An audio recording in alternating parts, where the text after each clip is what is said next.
पता है कि गांधारी के श्राप के चलते जैसे ही द्वारका नगरी डूबी, श्री कृष्ण ने भी अपना देह त्याग दिया। पर क्या आपने कभी सोचा है कि श्री कृष्ण की प्रिय, उनके दिल के सबसे करीब राधा रानी की मृत्यु कैसे हुई?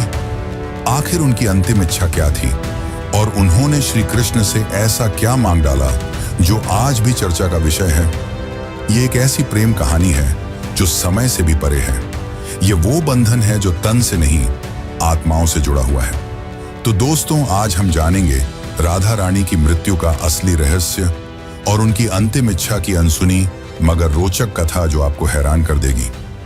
आज की वीडियो अत्यंत ही ज्ञानपूर्वक और प्रेरणादायक है, इसलिए इस कथा और इस रहस्य को समझने के लिए वीडियो को पूरा जरूर देखें, क्योंकि इस कथा को पूरा सुनने से आपका जीवन सफल हो जाएगा।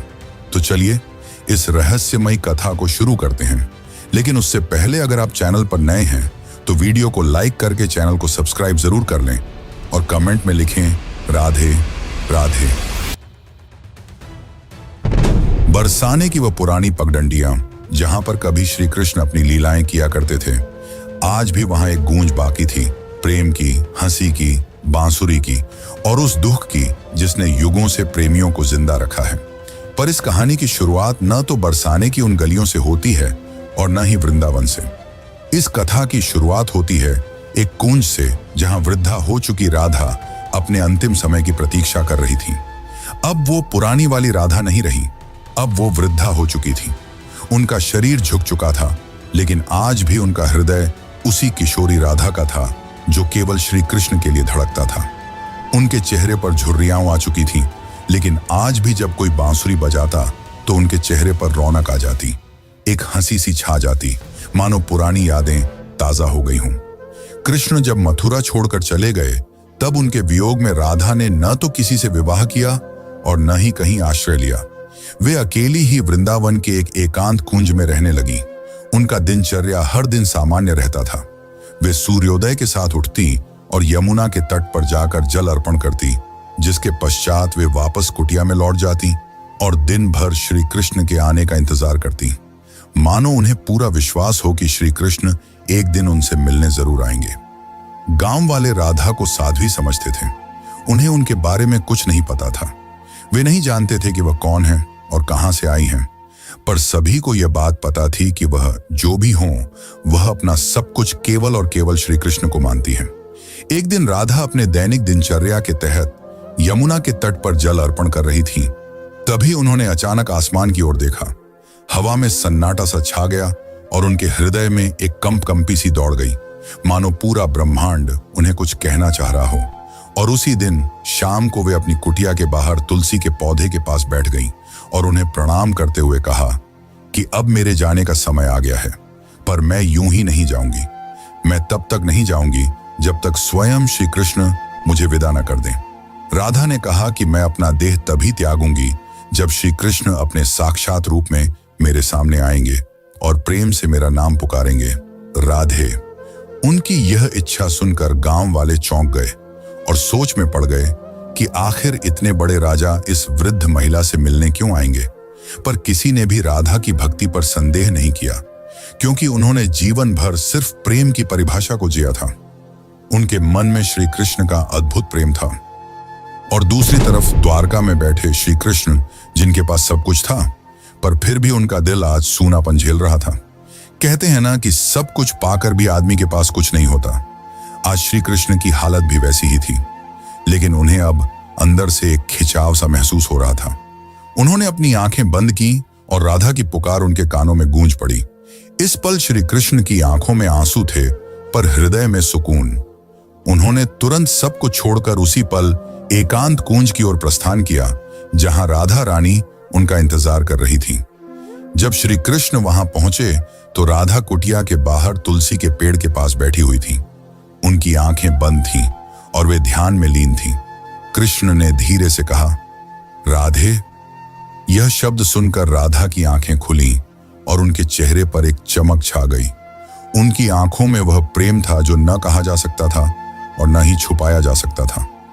राधा मुस्कुराई और श्री कृष्ण से कहा, प्रभु, अब मेरे जाने का समय आ गया है। अब मेरी आत्मा केवल विश्राम चाहती है।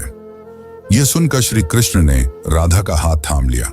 अब राधा की सांसें धीरे धीरे धीमी होने लगी और उन्होंने वहीं तुलसी के पेड़ के नीचे अपने प्राण त्याग दिए। किंतु यह अंत नहीं था। इसी पल वह रहस्य ने जन्म लिया जिसे सुनकर आप चौंक जाएंगे। राधा की आत्मा को तो मोक्ष मिल गया, पर उनके आखिरी शब्द अब भी श्री कृष्ण के कानों में गूंज रहे थे। राधा ने अपने अंतिम पलों में कहा था, प्रभु, जब इस धरती से प्रेम का अर्थ मिटने लगेगा तब मैं फिर लौटूंगी। मुझे फिर जन्म लेना होगा, क्योंकि प्रेम जीवन का प्रमुख हिस्सा है और उसे मिटने नहीं दिया जा सकता। जहां राधा ने अपनी देह त्यागी थी, वहां एक नया पौधा उगाया जो तुलसी से भी अधिक उज्जवल था, मानो कोई स्वर्गीय पौधा हो। गांव के लोग उसे राधा वृक्ष के नाम से पुकारने लगे और वहां पूजा पाठ करने लगे। पर किसी को नहीं पता था कि उस पौधे के नीचे एक रहस्य पल रहा था। वह रहस्य था राधा के पुनर्जन्म का, जो आपको चकित कर देगा। कई युग बीतने के बाद जब प्रेम का मूल्य घटने लगा और लोग सिर्फ वासना में डूबने लगे, तब बरसाने से कुछ दूर एक साधारण किसान के घर में एक कन्या का जन्म हुआ। उसका नाम ललिता रखा गया। पर यह कोई साधारण कन्या नहीं थी। वह बिना किसी के सिखाए ही बांसुरी की मधुर धुन बजा लेती थी। उसकी बांसुरी की आवाज सुनते ही पेड़ों के पत्ते हिलने लगते और पक्षी झूम उठते। गांव के लोग कहने लगे कि यह कोई साधारण लड़की नहीं, बल्कि किसी देवी का अवतार है। वे कहते कि इसे देखकर राधा की याद आ जाती है। ललिता जब 7 साल की हुई तो एक दिन वह यमुना के किनारे बैठी थी। उसी वक्त एक संत वहां से गुजरे। उन्होंने ललिता को देखा और जब उसकी आंखों में झांका तो वे मंत्रमुग्ध हो गए।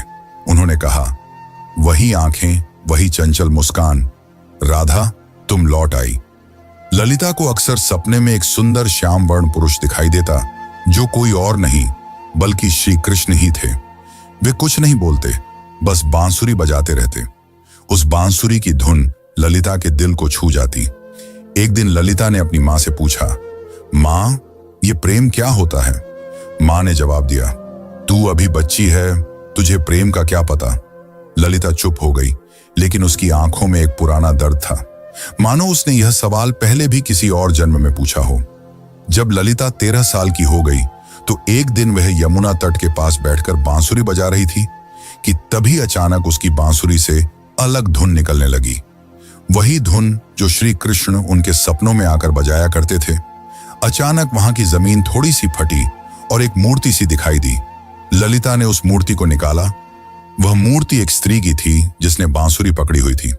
जैसे ही ललिता ने उस मूर्ति को अपने हाथ में उठाया, उस मूर्ति से एक दिव्य आवाज निकली जिसने कहा, तुम लौट आई राधे। ललिता चौंक गई। आखिर यह कौन थी और क्यों उसका नाम राधे पुकारा जा रहा था? तो चलिए जानते अब आगे की कथा, जो और भी रोमांचक और रहस्यमयी है। लेकिन उससे पहले अगर वीडियो अच्छी लग रही हो तो इसे लाइक करके कमेंट में राधे कृष्ण जरूर लिखें। उस दिन के बाद ललिता का व्यवहार बदलता जा रहा था। अब वह गहराइयों में सोचने लगी थी। वो जानना चाहती थी कि वह कौन है और उसका जन्म क्यों हुआ है। आखिर क्यों उसे प्रेम और कृष्ण जैसे शब्द इतना आकर्षित करते हैं। उसी दौरान एक संत हिमालय से कई वर्षों की तपस्या कर बरसाने लौट रहे थे। जब उन्होंने ललिता को देखा तो वे स्तंभ रह गए। वह बोले, युगों पहले मैंने यही आंखें राधा की देखी थी। कन्या, तुम इस युग की नहीं हो। तुम्हारा जन्म किसी उद्देश्य से हुआ है। ललिता ने पूछा, कौन सा उद्देश्य? तब उस तपस्वी संत ने अपनी आंखें बंद कर जवाब दिया, अभी के युग में प्रेम केवल एक शब्द बनकर रह गया है। तुम्हें उसे फिर से जीवन बनाना है। अब बरसाने की गलियों में एक नई कथा जन्म लेने वाली थी। दरअसल यह कथा नई नहीं बल्कि पुरानी थी, राधा के पुनर्जन्म की कथा। अब ललिता किशोर अवस्था में पहुंच चुकी थी। अब उनके मन में विचित्र सी बेचैनी थी, मानो कोई उन्हें पुकार रहा हो। रातों में ललिता यमुना के तट पर अकेले बैठती और उस अज्ञात पुरुष की कल्पना करती जो उन्हें सपनों में दिखाई दिया करते थे। एक दिन ललिता ने अपनी मां से पूछा, मां, क्या प्रेम बिना कहे भी हो सकता है? तब उनकी मां ने जवाब दिया, बेटी, सच्चा प्रेम तो वही होता है जो कुछ कहे बिना ही हो जाए। पर ललिता तो कुछ और ही सोच रही थी।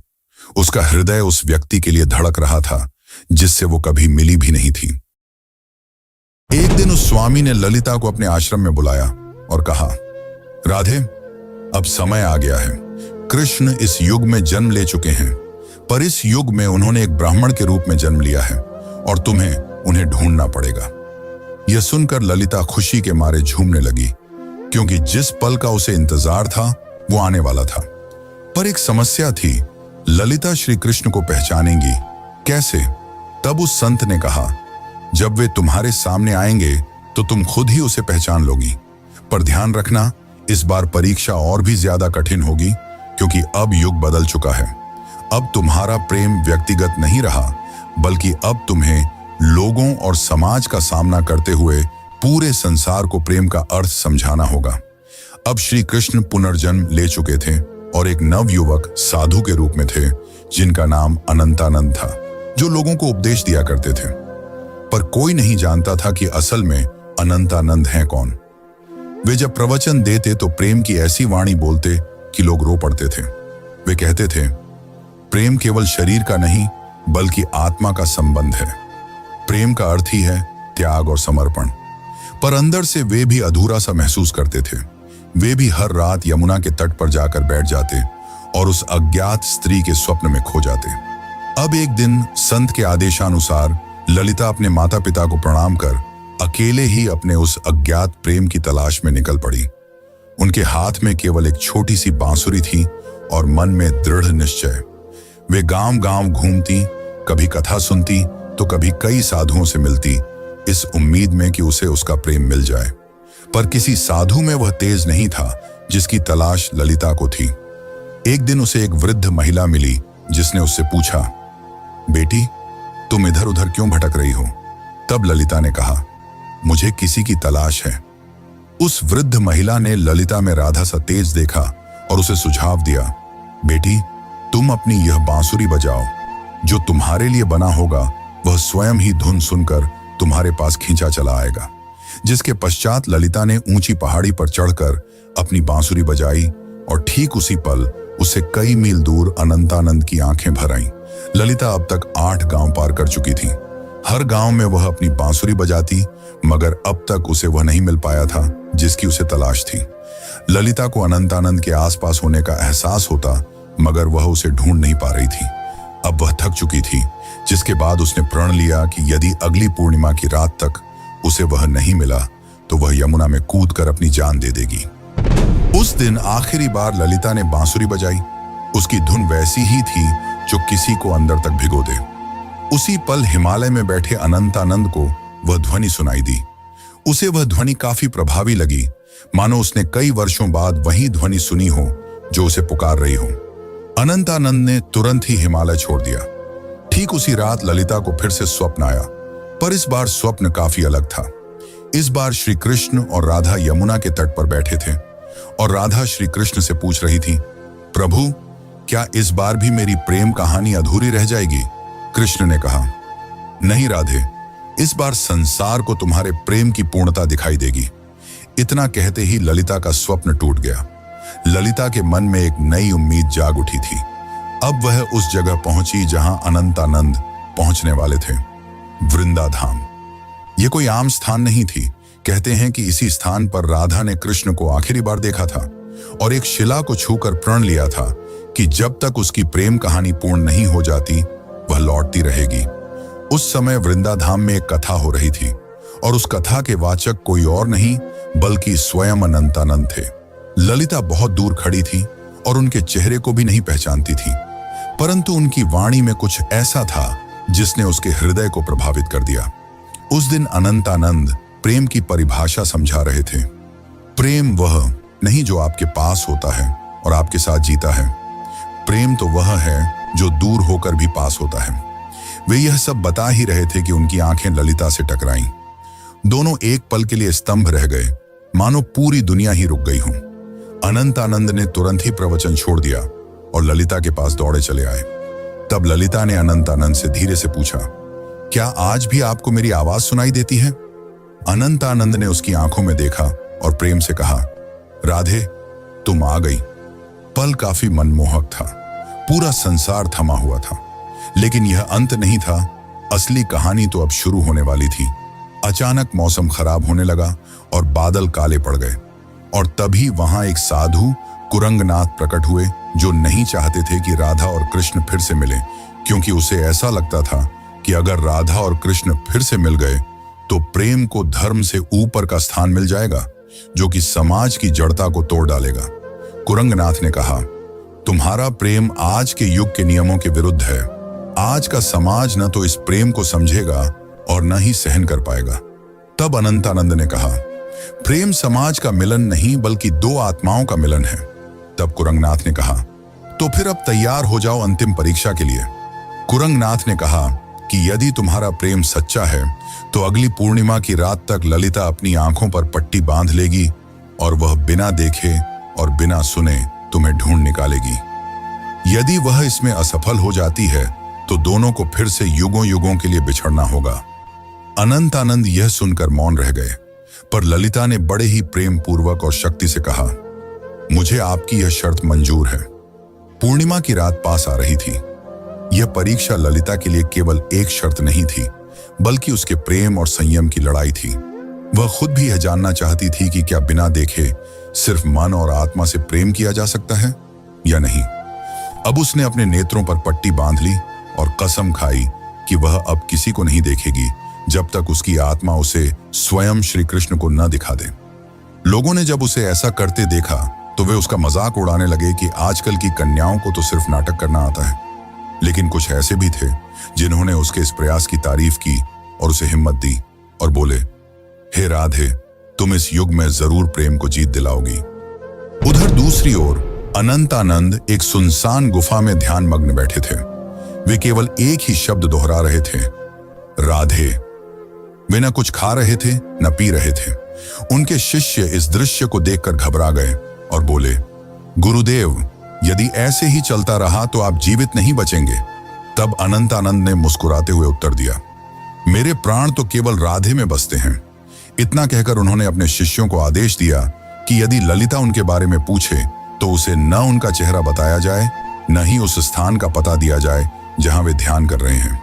वे भी जानना चाहते थे कि क्या इस युग में भी राधा केवल अपनी आत्मा की पुकार से उन्हें ढूंढ पाएगी। इधर ललिता अपनी आंखों पर पट्टी बांधे गांव-गांव भटक रही थी। वह अनेक साधुओं से मिलती और पूछती, क्या आप अनंतानंद हैं? पर उसे कुछ हासिल नहीं हो रहा था। कुछ साधुओं ने तो यहां तक झूठ बोलने की कोशिश की कि मैं ही अनंतानंद हूं, पर ललिता का हृदय उन्हें पहचान जाता। उनकी आवाज में वह माधुर्य नहीं था, न ही वह तेज था जो केवल आत्मा से पहचाना जा सकता था। एक बार एक साधु उनके पास आया जिसमें गजब का तेज था और जिसकी वाणी अत्यंत मधुर थी। उसने ललिता से कहा, मैं ही अनंतानंद हूं।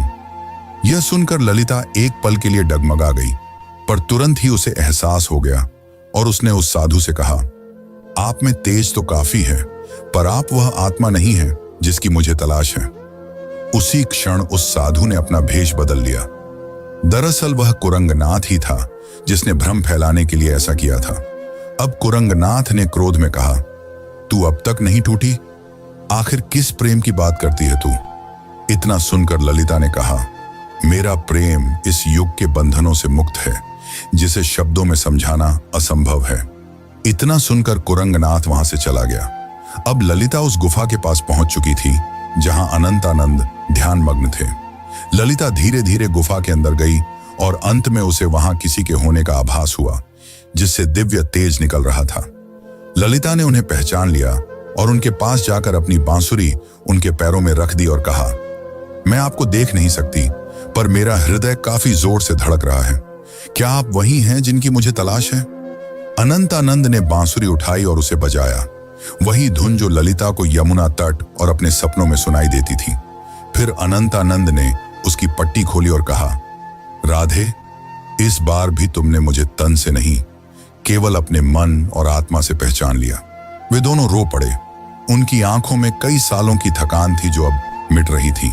तभी वहां एक साधु आए और उन्होंने कहा, राधा और कृष्ण, तुम्हारा प्रेम संपूर्ण तभी माना जाएगा जब यह समाज इसे स्वीकार करेगा। जब इस समाज के सामने तुम्हारा प्रेम सत्य और पवित्र सिद्ध हो जाएगा, तभी तुम्हारा मिलन सफल होगा। राधा ने कहा, प्रेम तो किसी समाज के बंधन से मुक्त होता है, उसे किसी के प्रमाण की जरूरत नहीं। लेकिन तभी अनंतानंद ने उसे समझाते हुए कहा, राधे, अब युग बदल गया है। अब यह समाज प्रेम की परिभाषा भूल चुका है। इतना कहकर अनंतानंद ने उस साधु से पूछा, आप ही बताइए कि हमें क्या करना होगा। उस साधु ने कहा, तुम्हें इस राज्य की राजसभा में सभी के सामने अपने प्रेम को स्वीकारना होगा। तुम्हें वहां राजा, पंडित और प्रजा सभी को यह बतलाना होगा कि एक ब्रह्मचर्य साधु और एक साध्वी भी प्रेम के बंधन में बंध कर धर्म के मार्ग पर चल सकते हैं। अगले दिन वे दोनों राजसभा में उपस्थित हुए। राजा ने कहा, हम यह क्या सुन रहे हैं कि एक साधु ने ब्रह्मचर्य को तोड़ा है। इतना सुनकर अनंतानंद ने उत्तर दिया, महाराज, मैंने कोई नियम नहीं तोड़ा, मैंने तो केवल अपने प्रेम को अपनाया है। तब अनंतानंद ने प्रेम को समझाते हुए कहा, प्रेम कोई काम वासना नहीं है, प्रेम तो आत्मा का मिलन है। जब आज से कई युग पहले राधा और कृष्ण ने प्रेम किया था, तब भी समाज ने यही कहा था, और जब वे जीवन भर समाज के कारण एक दूसरे से अलग रहे, फिर भी समाज चुप रहा। इतना कहते ही ललिता भी आगे बढ़कर बोली, मैंने केवल इन्हें तन से नहीं चाहा, बल्कि मन से भी चाहा है, और अपने प्रेम को साबित करने के लिए मैंने कड़ी परीक्षा भी दी है। और इसी दौरान ललिता ने कुरंगनाथ की वह कठिन परीक्षा के बारे में सबको बताया। इतना सुनकर राजा और सभा मौन रह गए। को राजा के फैसले का इंतजार था। राजा ने कहा, जब मैं छोटा था तब मेरी माँ मुझे राधा और कृष्ण की अमर प्रेम कहानी सुनाया करती थी, और जब मैं उनसे पूछता कि आखिर उन्होंने विवाह क्यों नहीं किया, तो मेरी माता चुप रह जाती। आज जाकर मुझे यह बात समझ में आ रही है कि विवाह तो समाज का नियम है, पर प्रेम आत्मा का। इसीलिए मैं इस प्रेम को स्वीकार करता हूं। तब से प्रेम की एक नई परिभाषा लिखी गई, और कई युगों पश्चात राधा और कृष्ण का मिलन फिर से संपूर्ण रूप से हो पाया। दोस्तों, अब हमारी कथा यहीं पर समाप्त होती है, लेकिन अगर आपको यह कथा अच्छी लगी हो तो कृपया करके वीडियो को लाइक करें और चैनल को सब्सक्राइब कर लें। यह आपके लिए तो एक पल का काम है, पर इससे हमारी काफी मदद हो जाती है। धन्यवाद।